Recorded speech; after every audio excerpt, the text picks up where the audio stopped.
America के राष्ट्रपति Donald Trump इन दिनों ब्रिटेन के दौरे पर हैं, जहां उन्होंने इस बात की पुष्टि की है कि वे आज यानी कि शुक्रवार को चीन के राष्ट्रपति शी जिनपिंग से अमेरिका में एक महत्वपूर्ण विषय को लेकर बातचीत करेंगे। उन्होंने कहा है कि दोनों देशों के बीच इस मामले में काफी हद तक समझौता करीब है और ट्रंप ने यह बात ब्रिटेन के प्रधानमंत्री कीर स्टारमर के साथ प्रेम वार्ता के दौरान की थी, यानी कि बातचीत के दौरान की थी।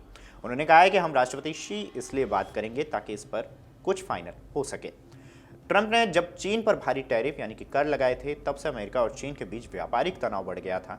लेकिन ट्रंप अब इस मामले में नरमी दिखा रहे हैं और टिकटॉक पर बैन को रोकने के लिए समझौता करना चाहते हैं। टिकटॉक की पेरेंट कंपनी बाइट डांस चीन की है और अमेरिका चाहता है कि इसका नियंत्रण किसी अमेरिकी कंपनी के पास हो। ट्रंप ने कहा है कि वो टिकटॉक को अमेरिका में चलने देना चाहते हैं क्योंकि इसका बहुत ज़्यादा वैल्यू है और यह फैसला अमेरिका के हाथ में है। उन्होंने कई बार डेडलाइन बढ़ाई है ताकि डील हो सके। अमेरिका की चिंता है कि बाइट डांस चीन की सरकार को डेटा दे सकता है और ऐप का एल्गोरिदम जो दिखता है कि यूजर्स को क्या कंटेंट दिखे, ये भी सुरक्षा का मुद्दा है। अब एक फ्रेमवर्क डील तैयार हो चुकी है। उम्मीद है कि ट्रंप और शी इस कॉल में इस फाइनल कर सकते हैं। चीन भी इस डील में आगे बढ़ने को तैयार दिख रहा है।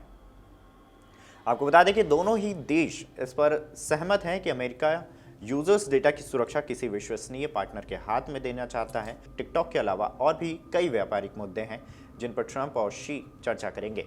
अमेरिका चाहता है कि चीन अमेरिकी कृषि उत्पाद जैसे ज़्यादा खरीदे, जबकि चीन चाहता है कि अमेरिका टैरिफ और टेक्नोलॉजी पर लगे प्रतिबंध हटा दें। हाल में 4 दौरे की बातचीत हो चुकी है, लेकिन कई अहम मुद्दे अभी भी बाकी हैं, जैसे टेक्नोलॉजी एक्सपोर्ट पर बैन, चीन द्वारा अमेरिकी फार्म प्रोडक्ट्स की खरीद और नशीले पदार्थों में इस्तेमाल होने वाले केमिकल्स का निर्यात। अमेरिका के किसान को चीन से ऑर्डर नहीं मिल रहे हैं। जनवरी से जुलाई तक अमेरिका के कृषि निर्यात में 53% की गिरावट आई है। सोरगम जैसे फसल की बिक्री 97% तक घट गई है। इसलिए अमेरिकी किसान इस कॉल पर टकटकी लगाए बैठे हैं। उधर अमेरिका के राष्ट्रपति डोनाल्ड ट्रंप ने ब्रिटेन के प्रधानमंत्री कीर स्टारमर से उस फैसले पर असहमति जताई है जिसमें लंदन ने फ़लस्तीन को एक अलग राज्य के रूप में मान्यता देने की योजना बनाई है। ये बात ट्रंप ने लंदन में स्टारमर के साथ प्रेस कॉन्फ्रेंस के दौरान कही। ट्रंप ने कहा है कि मुझे प्रधानमंत्री से इस मुद्दे पर असहमति है। यह हमारा कुछ और ही असहमतियों में से एक है। इसके साथ ही डोनाल्ड ट्रंप ने 7 अक्टूबर को हमास की तरफ से इजराइल पर किए गए हमले की भयानकता पर जोर देते हुए कहा है कि उनका सबसे बड़ा मकसद बंदी बनाए गए लोगों की जल्द रिहाई है। उन्होंने कहा है कि हमें 7 अक्टूबर को नहीं भूलना चाहिए कि जो दुनिया के इतिहास का सबसे भयंकर और हिंसक दिन था। मैं चाहता हूं कि बंदियों को तुरंत वापस लाया जाए। मैंने ऐसी कहानियां सुनी हैं जो कभी सोची भी नहीं थी।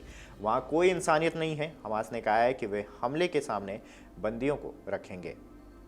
इस दौरान ब्रिटेन के प्रधानमंत्री कीर स्टारमर ने गाजा की स्थिति को असहनीय बताया है। साथ ही उन्होंने कहा है कि गाजा की स्थिति असहनीय है, हमें वहां जल्दी से जल्दी मदद पहुंचानी होगी। फ़लस्तीन को एक अलग राज्य के रूप में मान्यता देने पर स्टारमर ने कहा है कि यह उस पूरी योजना का हिस्सा है जिससे हम वर्तमान भयंकर स्थिति से एक सुरक्षित और स्थिर इजराइल और एक सक्षम फ़लस्तीन राज्य की ओर बढ़ सके।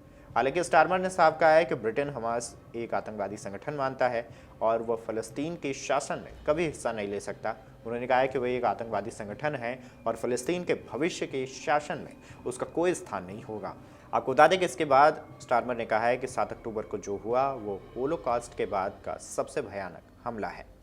अगर आप ये वीडियो YouTube पर देख रहे हैं तो हमारे चैनल को सब्सक्राइब कर बेल आइकन दबाएं और Facebook पर देख रहे हैं तो हमारे पेज को लाइक करें।